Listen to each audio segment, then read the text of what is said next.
The unscrambler will unscramble and land up the cans first.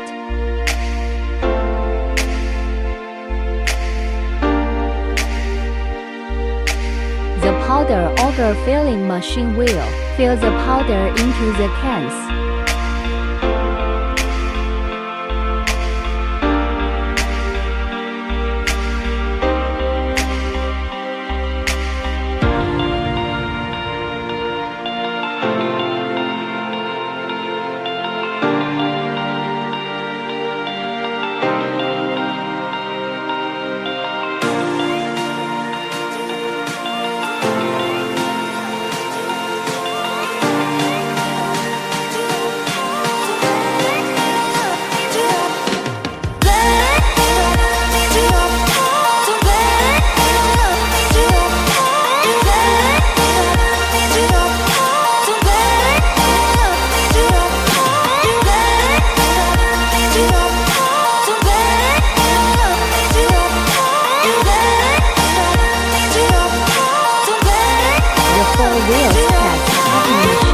Will screw the jar cap tightly.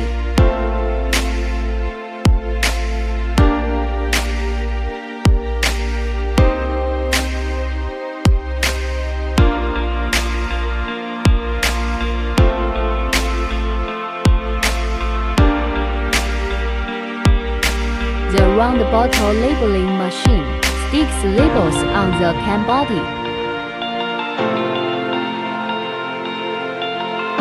The fiber laser coding machine codes the date on can bottom.